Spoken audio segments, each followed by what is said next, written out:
Have you heard about the camels, bison and musk oxen in Siberia who are battling climate change and recreating the long-lost mammoth steppe?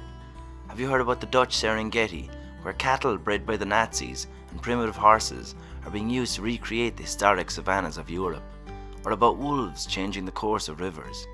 There are incredible rewilding stories happening all around the world, and we're going to take a look at some of them. In no particular order, first up is Pleistocene Park in Siberia. Founded by Sergei Zimov, a Russian scientist studying Arctic ecology who wants to halt the melting of permafrost. Permafrost stores huge amounts of methane, and when it melts, this methane is released into the atmosphere. Methane is 80 times more harmful than carbon dioxide as a greenhouse gas, so this is a huge issue. Zimov realized that it was actually the herbivores of the Pleistocene, like woolly mammoths and woolly rhinos, that created and maintained the permafrost, so it made it his mission to recreate the mammoth steppe. He started by introducing Yakutian horses, a horse breed native to the region that are brilliantly adapted to the cold. Reindeer and moose were already in the region, and over time, Zimov and his son Nikita added more and more herbivores: musk oxen, European bison, yaks, sheep, Kalmykian cattle, American bison, Orenburg fur goats and Bactrian camels. The role of these herbivores is to crush the snow with their feet and hooves, and graze and browse the plants. This helps to maintain and grow the permafrost in two ways and help battle climate change. It shifts the ecosystem from coniferous forest to grassland. The grasses are a much lighter colour than the tundra trees, and these grasses reflect much more of the sun's heat as a result, and keep the permafrost cool. The main way the animals maintain and even increase the permafrost is by crushing and moving the snow with their feet and heads to get to the grasses. This exposes the soil to the freezing winter temperatures, which average at minus 33 degrees Celsius or minus 28 Fahrenheit. When the snow covers the land, it actually acts as a blanket for the soil and keeps the warmth inside, which then prevents any new permafrost from being created and makes it thaw much quicker in the summer. Colossal, a genetics company who are attempting to bring back many extinct animals, are working on bringing back woolly mammoths, and Pleistocene Park is the site that the animals will first be reintroduced and will once again fulfill their long-missed ecological role.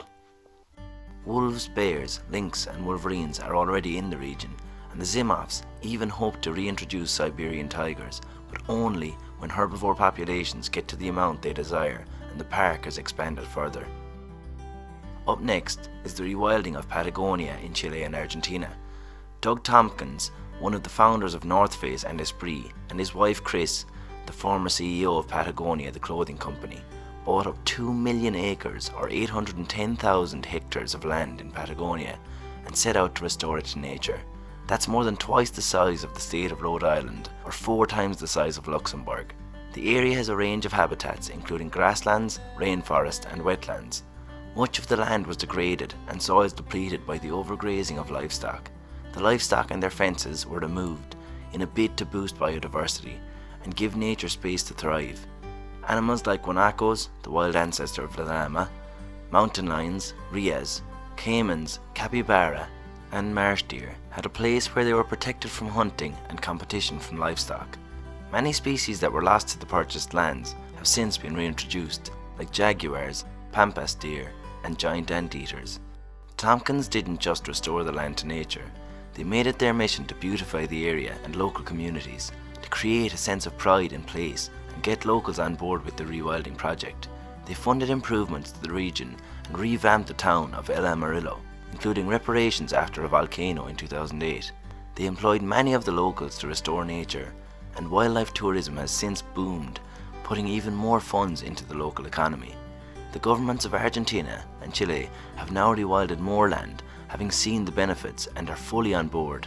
4 million hectares or 10 million acres of land in Patagonia have now been rewilded thanks to the conservationists of Chile, Argentina and of course the Tompkins.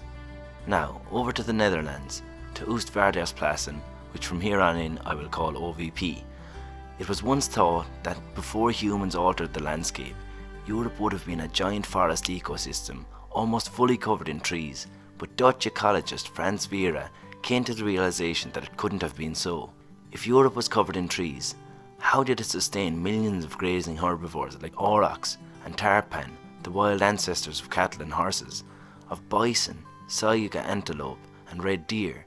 Through his studies, he realized that Europe's dominant ecosystem would have been much like the savannas of Africa, huge grasslands and wetlands with patches of thorny scrub and trees. He pushed the Dutch government to test his theory in OVP by introducing herds of red deer, conic ponies, and heck cattle to the 5,600 hectare or 14,000 acre landscape. Conic ponies are an ancient horse breed closely related to their extinct ancestor, the tarpan. Heck cattle are a cattle breed bred by Nazi scientist Lutz Heck to resemble the extinct aurochs. Lutz Heck chose primitive cattle breeds still possessing aurochs traits and crossbred them, creating the breed Heck cattle. Since the introduction of these large herbivores, biodiversity in OVP has exploded. Unprecedented amounts of bird life, from songbirds and waterfowl to eagles and cormorants. Countless amphibians, reptiles and invertebrates thrived in the rewilded landscape. Isabella Tree, author of Wilding and the woman behind the Nep Estate Rewilding project, said it was the greatest biomass she'd ever seen outside of the African Serengeti. However, OVP has its flaws, which make it controversial. There are no large carnivores present, but Vera pushed for a non-interference strategy.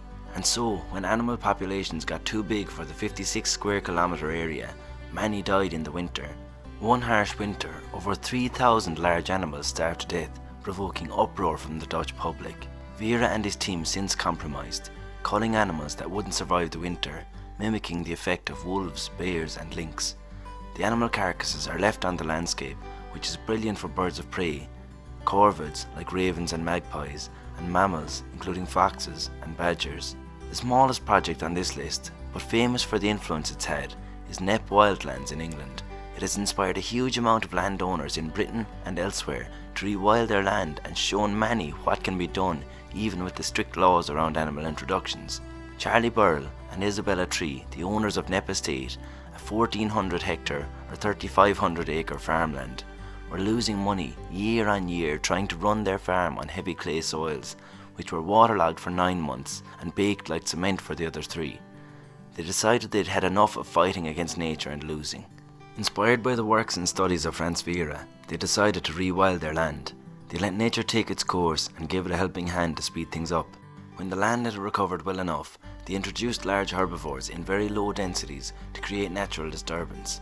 They started with fallow deer, then added Old English longhorn cattle as a proxy for the aurochs, Exmoor ponies to fill in for tarpan, red deer, and Tamworth pigs as a proxy for wild boar. Wild boar, of course, are still living in the world today, but to introduce them to your land in the UK, you need to have a dangerous wild animals licence and an electric fence buried 50 centimetres below the ground and up to a height of 1.8 metres or 6 foot all around your land.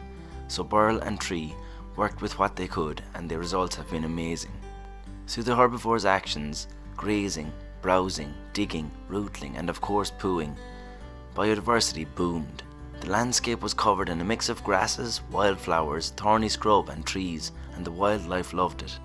They now have the fastest growing populations of many red list species in the UK, including purple emperor butterflies, turtle doves and nightingales.